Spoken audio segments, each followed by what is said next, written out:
just wanted to say a few words about refuge.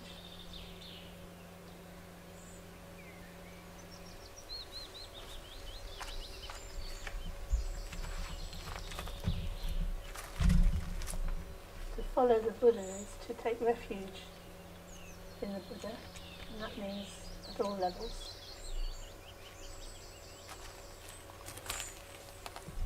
And to take refuge in the Buddha means to be inspired by the Buddha, the Dharma and the Sangha at some level. But eventually it means to realise what is Buddha. So it's a commitment to the path that takes you to realising what Buddha really means. So in a sense, one's not really ready to take refuge until one has realised what the Buddha is. Otherwise you're taking refuge in something you don't really quite understand. And that's one of the great ironies of following a spiritual path. It's if you were inspired by it in the first place, you must in some sense already have some level known what it was. But actually you can't know what it is till you've realised it, which is actually then you become Buddha. So taking refuge in the Buddha is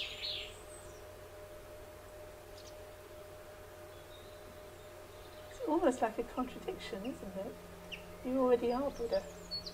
You're taking refuge in something, the true nature of your own being, as it were, which is going to protect you as you follow the path to realising it. And it can protect you because it's actually not separable in any way from all those beings who are already awakened. So it's on one level, we create a situation like this and we empower the ritual. It's a rite of passage, passing from, in a way, somebody who's quite inspired by the Dharma into somebody who says, no, I'm committing myself to this path, to this teacher, this is what I'm following, the Buddha. And I'm now part of that mandala. People looking for the Buddhist community, they will see me. So I will actually be representing that community of the Buddhist disciples, if you like. So it carries with it a responsibility, but also a power. So there's a power in taking refuge, as I said earlier, in front of witnesses, in front of all the Buddhas and Bodhisattvas, in front of the stupa. It's like there's no going back. You have no intention of turning back. And you're being strengthened in that direction that you've chosen.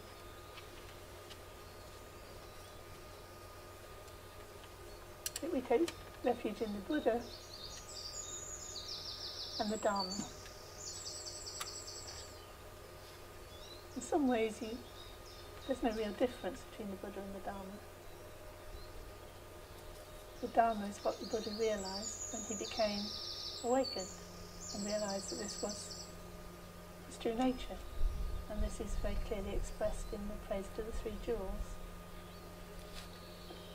There isn't anything you can grasp at that's the Buddha.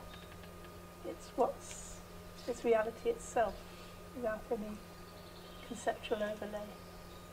We are already that, we are already integral to that, but we only glimpse it, only have an inspiration in that direction. And that has to be deepened and stabilised and integrated, and its qualities then can manifest in a very obvious way for the benefit of all beings. So, who is a Sangha? What kind of Sangha can you take refuge in?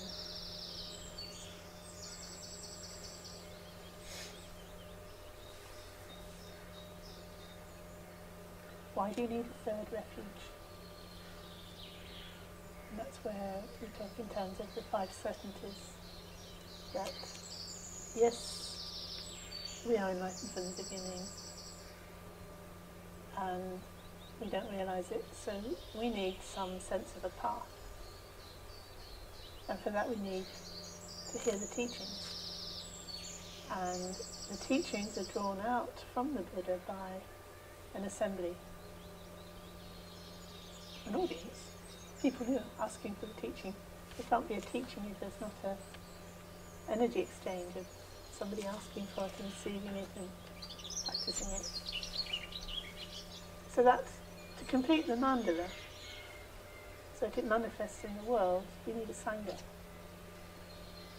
And the Sangha you take refuge in is this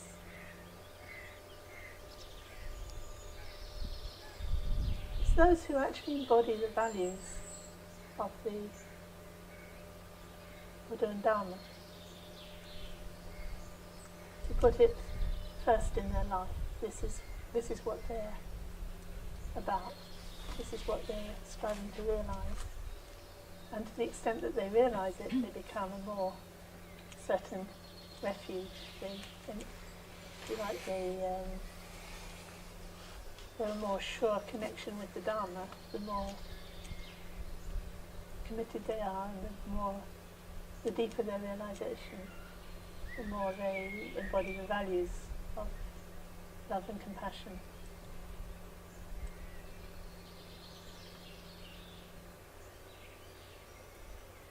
Often the Sangha in Buddhism is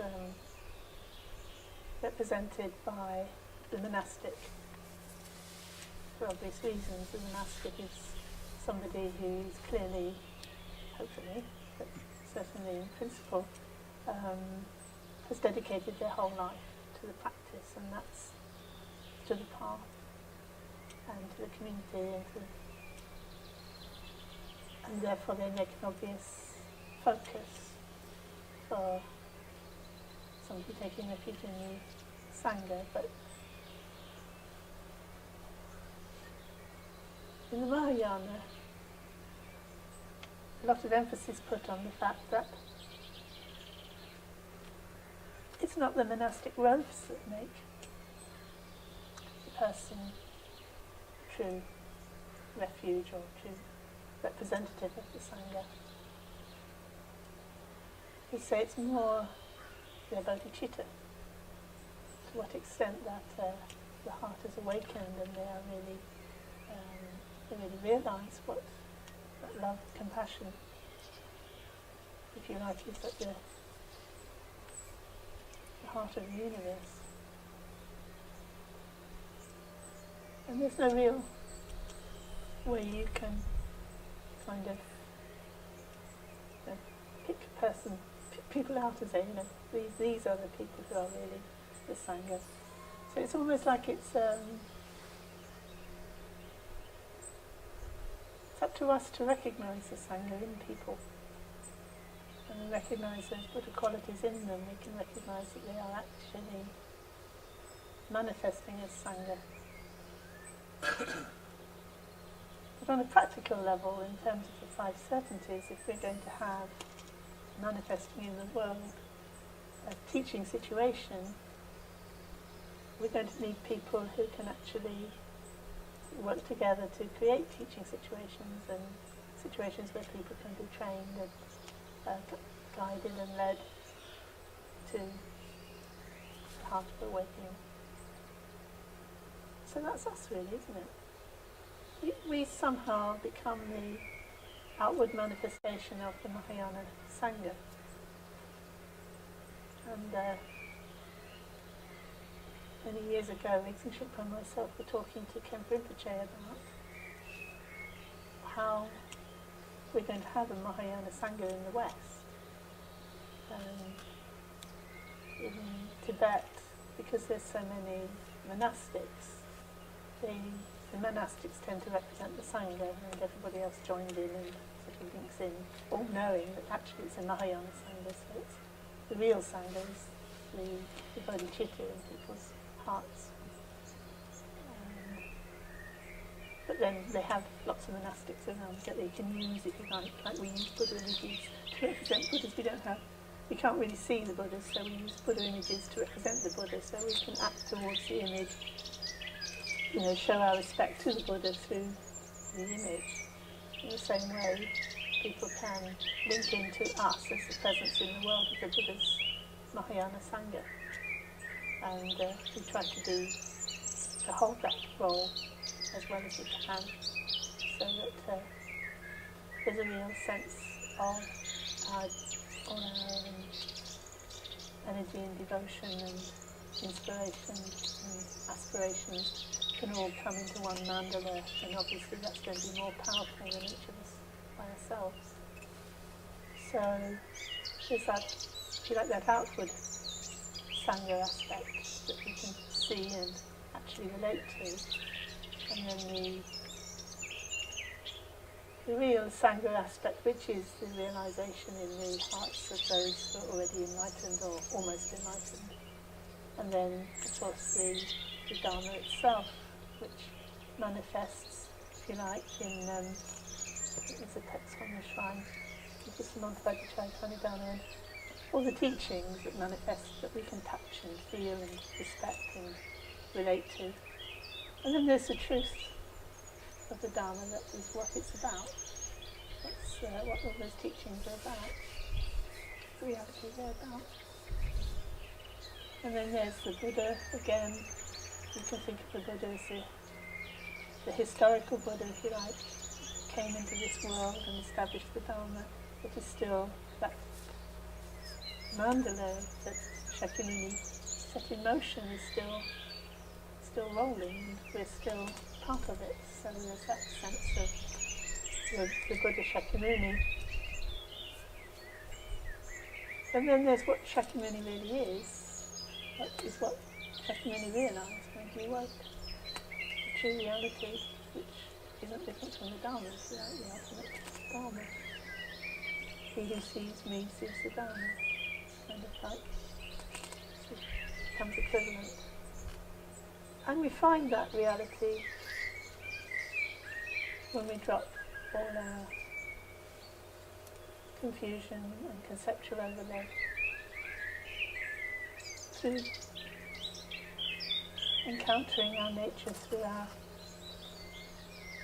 meditation practice, but it's more. Meditation practice is simplifying the way we relate to everything. So it's ultimate simplicity. So that's where we're going to encounter the true refuge. So the whole structure of the refuge ceremony is built up in that way, which will make it simple. Finally, we rest in meditation as best we can. Find the ultimate refuge as near as we can. And then, that's all I need to say about taking refuge. And then, we've got one person who's taking the Bodhisattva vow this year. You could say, well, isn't taking refuge actually following the Buddha's path to ultimate reality in order to awaken all beings? How's that different from, why would you need to take another vow over and above that? And maybe in some sense, when we really understand refuge, we understand the Bodhisattva vow and we have it. In the sense we've taken it. But on the path, there is a marked sense of a deepening of that aspect, that this is actually, taking refuge is actually about committing myself to following the example of the Buddhas and Bodhisattvas, stage by stage. What they did, I will do. And I'm committing myself not only to that overall aspiration, but to everything that it needs in order to accomplish that. Everything that's needed, I will I will follow that. So it's a more focused aspiration. Might or might not be deeper, it depends how deep your aspiration was when you took refuge. But if you really understood the refuge, it would become very natural then to feel you want to express it in terms of the Bodhisattva vow. And if you took refuge perhaps with less understanding, it may take, you may feel you want to wait until your understanding is deeper before you take the Bodhisattva vow. So there's a kind of, you don't need to wait until you're ready to take the Bodhisattva vow before you take refuge. And one of the most important things about taking refuge and taking the Bodhisattva vow is that it's not just for this life. The vows we take, they're forever. It's like you become one of them. That becomes your nature. You are a person who is committed to the path of awakening, and that will go from life to life. That's what you are. It's not just accidental that you have this great aspiration to hear the truth, to follow the truth, to be true to your word, to be generous, to be loving, to be kind. All those traits that perhaps you think are just accidental. You see them in children sometimes, don't you? See traits appearing very early. It's not accidental. If you've taken these kind of vows, if you've committed yourself in this kind of way, it goes with you. It is what you are. It's more what you are than anything else you might do in your life. And to go against it is to go against your own nature, so it's extremely painful. Somebody who hasn't committed themselves might do something a little bit dodgy, or very dodgy.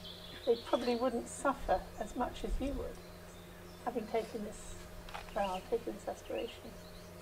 But at the same time, that vow is going to be protecting you. It's going to not only be what you are, but it will be creating how the world is appearing to you. The world is much more able to, whatever happens to you in your life, is much more able to manifest as a step on the path. So that what happens to you in your life starts to make more sense. Because it's actually appearing to you as, if you like, the teaching of the Buddha, or the lessons coming to you from the Buddha. And there's something, there's kind of, it's like the world and your inner nature they match somehow. So there's tremendous strength, power and protection in taking the refuge vow and the Bodhisattva vow. And the vows of commitment to the Shrimanagana and the Mahayanagana, which is somewhat different in that they're specific to a certain time and place. Nonetheless, the connections you forge with the people in the Ganas is forever. That connection is forever, and it's something that you can make very powerful, very powerfully positive for the whole mandala and for yourself and those in it. And equally, there's a downside. It's not so easy to wriggle out of it. You're going to suffer much more for trying to wriggle out of it. There's always a price, isn't there? If you want something that's going to give you some sort of power, stability or strength, in some ways it's limited your options, but you've chosen to limit your options because it's going to yield a certain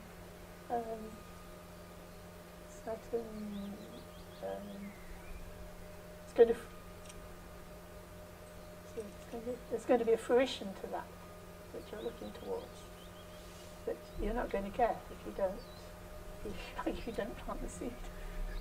So maybe that's enough.